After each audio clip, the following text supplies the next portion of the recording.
હવે આપણે સ્વાધ્યાય 1.3નો દાખલા નંબર 5 ગણીશું। નીચેની માહિતી પરથી વર્ષ 2015 માટેનો આદર્શ સૂચકાંક ગણો।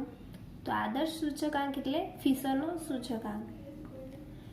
તો પહેલા આપણે આધાર વર્ષ આપેલો 2014 અને ચાલુ વર્ષ 2015।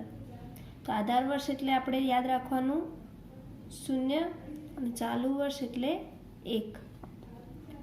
તો હવે ભાવ આપેલો છે તો ભાવને આપણે શું ઓળખીશું? P વડે, અને જથ્થો એટલે Q। તો આધાર વર્ષ છે બંનેમાં એટલે આ થશે P0 અને આ થશે Q0। એવી રીતે આ ભાવ આપેલો છે તો આ P અને આ જથ્થો એટલે Q। ચાલુ વર્ષ છે એટલે આ P1 અને ચાલુ વર્ષનો જથ્થો એટલે Q1। તો આ રીતે આપણે પહેલાં ઓળખી લઈશું। હવે એકમ પરિવર્તન કરીશું।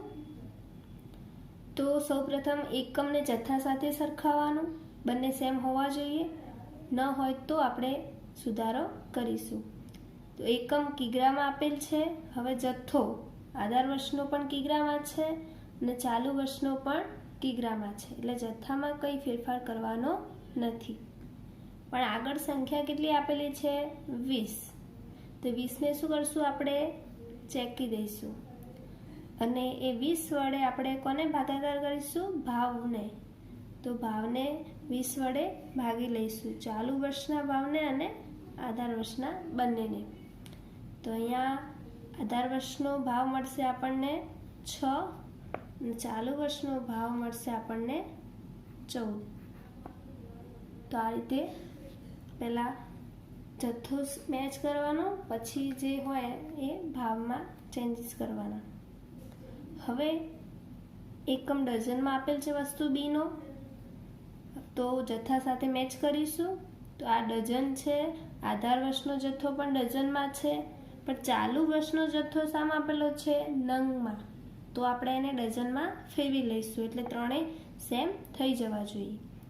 તો 12 નંગ એટલે 1 ડઝન થાય, તો 48 નંગ એટલે કેટલા ડઝન થશે? 4 ડઝન અહીંયા જવાબ આવશે। હવે જથ્થો અને એકમ મેચ થઈ ગયા। હવે આપણે જોઈશું આગળ સંખ્યા। તો આગળ કેટલા આપેલા છે? 5। તો 5ને આપણે શું કરશું? ચેકી નાખીશું અને ભાવને 5 વડે ભાગી લઈશું। તો બંને ભાવને શું કરશું? આપણે 5 વડે ભાગી લઈશું। તો 120 ભાગ્યા 5 કરશો એટલે આન્સર આવશે 24, અને 140 ભાગ્યા 5 કરશું એટલે આન્સર આવશે 28। હવે વસ્તુ સી, તો એકમ કિગ્રામાં આપેલ છે, તો જથ્થા સાથે મેચ કરો તો જથ્થો કેમાં આપેલો છે? આધાર વર્ષનો ગ્રામમાં। તો ગ્રામને આપણે કિગ્રામાં ફેરવી લઈશું। તો 1000 ગ્રામ એટલે 1 કિગ્રા થાય, તો 5000 ગ્રામ એટલે કેટલા કિગ્રા? 5 કિગ્રા। એવી જ રીતે ચાલુ વર્ષનો જથ્થો મેચ કરીશું। તો ચાલુ વર્ષનો તો કિગ્રામાં આપેલો જ છે, એટલે કંઈ ફેરફાર કરવાનો નથી। હવે આગળ જોવાનું કે આગળ કોઈ સંખ્યા આપેલી છે ના, તો પછી ભાવમાં કંઈ પરિવર્તન કરવાનું નથી। હવે જોઈએ વસ્તુ ડીમાં। તો એકમ લીટરમાં આપેલ છે, આધાર વર્ષનો જથ્થો પણ લીટરમાં અને ચાલુ વર્ષનો જથ્થો પણ લીટરમાં, એટલે જથ્થામાં કંઈ ફેરફાર કરવાનો નથી। હવે આગળ સંખ્યા કેટલી આપેલી? 5। તો એ 5ને આપણે શું કરશું? ચેકી નાખીશું અને કોને 5 વડે ભાગીશું? તો ભાવને। તો બંને જે ભાવ એ આધાર વર્ષ અને ચાલુ વર્ષનો, એને 5 વડે ભાગાકાર કરી લઈશું, એટલે 52 ભાગ્યા 5 કરશું એટલે આનો આન્સર આવશે 10.4, જ્યારે ચાલુ વર્ષનો ભાવ આવશે 11.6। તો આવી રીતે આપણે એકમને પરિવર્તન કરી લઈશું અને પછી દાખલો સ્ટાર્ટ કરીશું। હવે આપણે વસ્તુ એકમ P0 Q0 અને P1 Q1 લખી લઈશું। તો એકમ આપણે જે ફેરફાર કરે એ જ લેવાના છે. તો વસ્તુ એનો એકમ કિગ્રામાં, વસ્તુ બીનો એકમ ડઝનમાં, વસ્તુ સી કિગ્રામાં અને વસ્તુ ડીનો લીટર. આ રીતે એકમ લખી દઈશું. P0 6, વસ્તુ બીનો 24, 4, 10.4, Q0 10, 3, 5 કિગ્રા 15 લીટર. P1 14, 28, 8, 11.6, Q1 15, 4 ડઝન, 4 કિગ્રા અને 20 લીટર. તો આ રીતે આપણે લખી લઈશું. હવે આપણે લાસ્ટ પેરના આધારે P1 Q0, P0 Q0 અને પાસેના મુજબ P1 Q1 અને P0 Q1 આટલી કોલમો બનાવી લઈશું. તો ગુણાકાર કરવાના છે દરેકે કેલ્સીમાં. આપણે 4 કોલમ તૈયાર કરી લઈશું.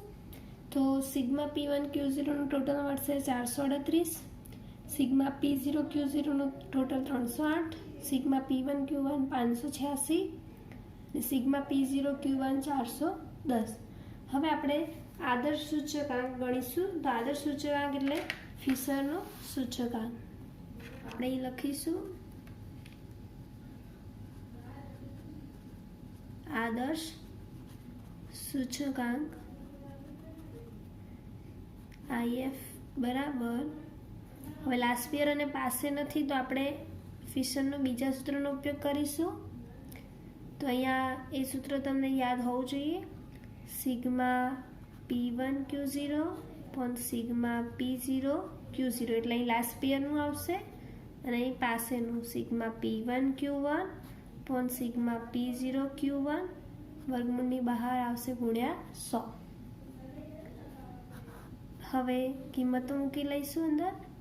તો P1 Q0નું total 438, sigma P0 Q0 308, sigma P1 Q1 586, sigma P0 Q1 410. ગણતરી કરીશું. તો 438 ભાગ્યા 308,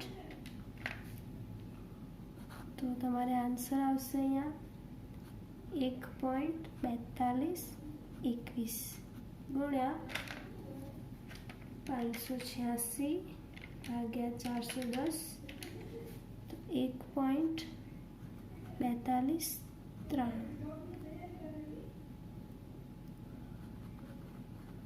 હવે વર્ગમૂળ નીકાળ્યા પછી આપણને મળશે અહીંયા 1.4256 છે એટલે 57. આપણે પોઈન્ટ પછી 4 નંબર લેવાના રહેશે.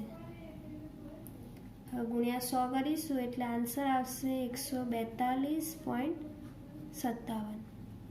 તો આ મળી ગયો આપણને આદર્શ સૂચકાંક એટલે ફિશરનો સૂચકાંક. હવે એનું અર્થઘટન કરીશું આપણે.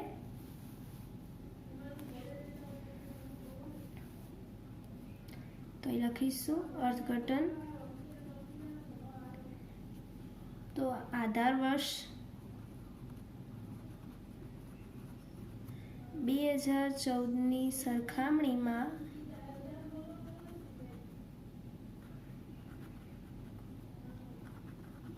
વર્ષ 2015ના કુલ ખર્ચમાં કેટલા ટકા વધારો થશે? તો 142.57 માઇનસ 100, તો 42.57% વધારો થયો છે એવું આપણે કહી શકીએ.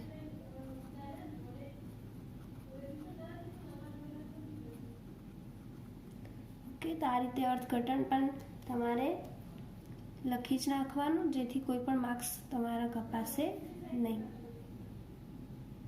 અધ્યાય 1.3નો દાખલા નંબર 6 ગણીશું. નીચેની માહિતી પરથી વર્ષ 2014ને આધાર વર્ષ તરીકે લઈ વર્ષ 2015નો પાસે અને ફીસરનો સૂચકાંક ગણો. તો આ દાખલાની અંદર જો પહેલાં 2014 આધાર વર્ષ છે અને 2015 ચાલુ વર્ષ છે. હવે આધાર વર્ષનો ભાવ એટલે P અને આધાર વર્ષ એટલે 0, એટલે ભાવ P0 2014નો અને 2015નો ભાવ એટલે P1 આપેલ છે.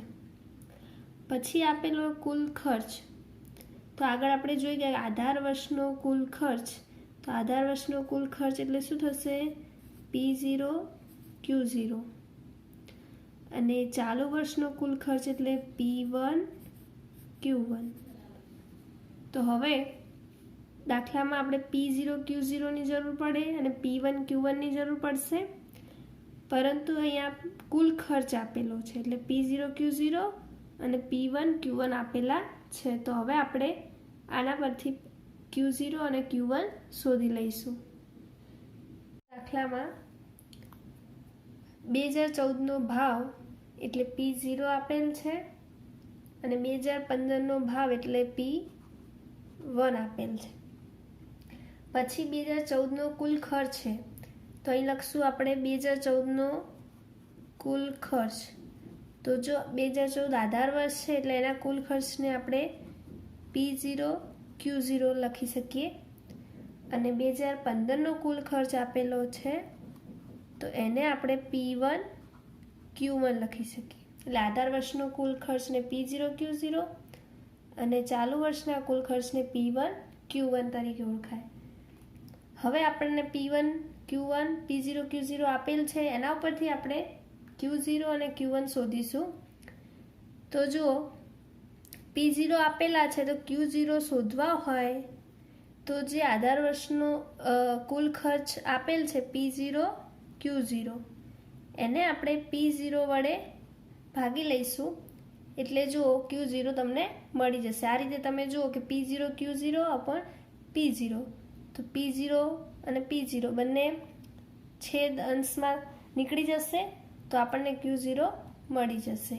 એવી જ રીતે Q1, તો ચાલુ વર્ષનો કુલ ખર્ચ એટલે P1 Q1 એને આપણે P1 વડે ભાગી લઈશું તો P1 જતા રહેશે તો મળશે આપણને Q1. તો આ રીતે Q0 અને Q1 આપણે શોધી લઈશું. હવે તો પહેલા વસ્તુ એનો ભાવ આપેલ છે આધાર વર્ષનો 100, વસ્તુ બીનો 100, વસ્તુ ડીનો સીનો 150,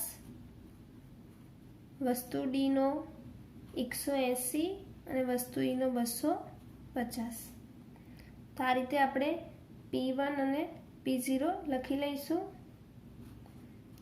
120, 160, 200 અને 300. તો આ રીતે P0 P1 તમને આપેલ છે.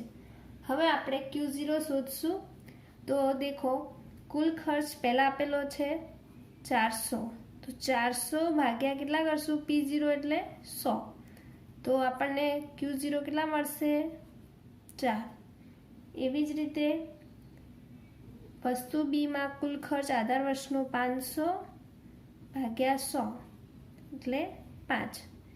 એવી રીતે 600 ભાગ્યા 150 એટલે તમને આન્સર આવશે 4. એવી જ રીતે વસ્તુ ડીમાં 1080 ભાગ્યા 180 એટલે 6.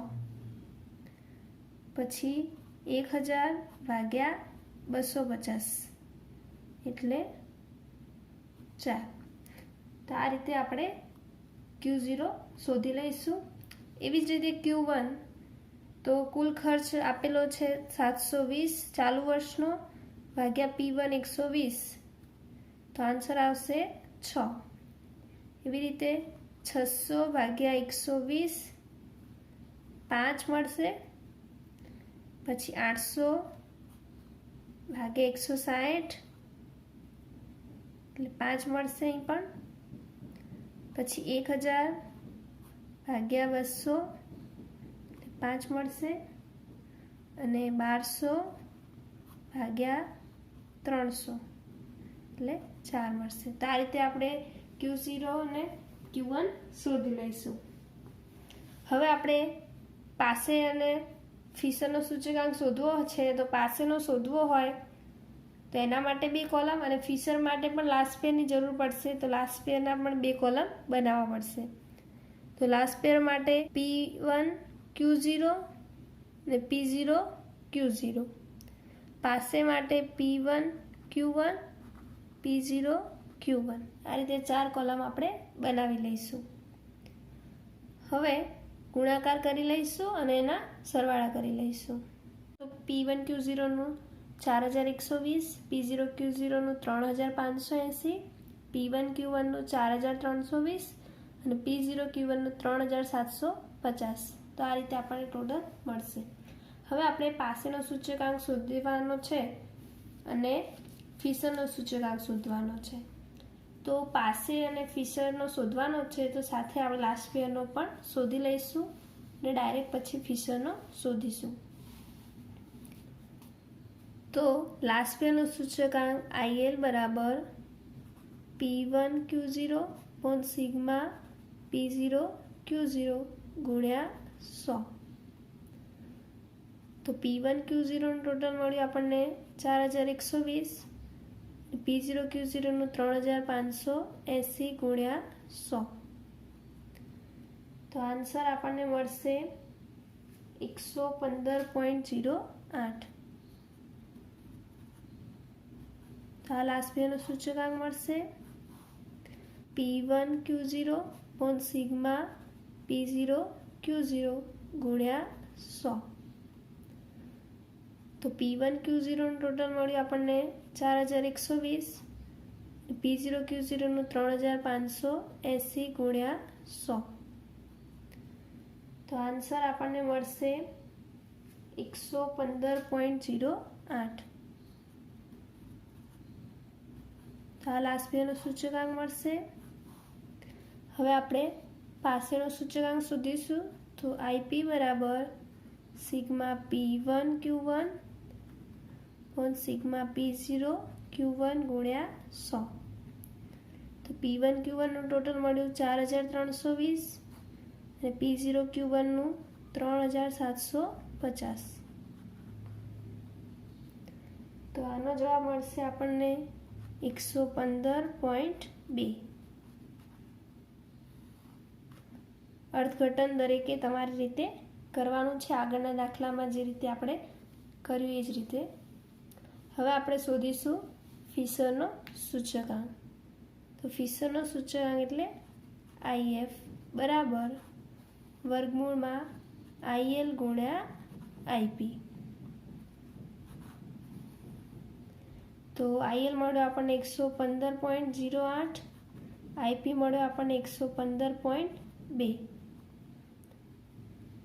ગુણાકાર કરીને ડાયરેક્ટ તમારે વર્ગમૂળ કરી નાખવાનું.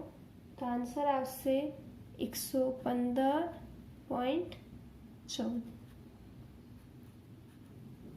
તો આ મળી ગયો આપણને ફિશરનો સૂચકાંક. અર્થઘટન દરેકે જાતે જ કરવાનું છે. આગળના દાખલામાં આપણે કર્યું એ જ રીતે.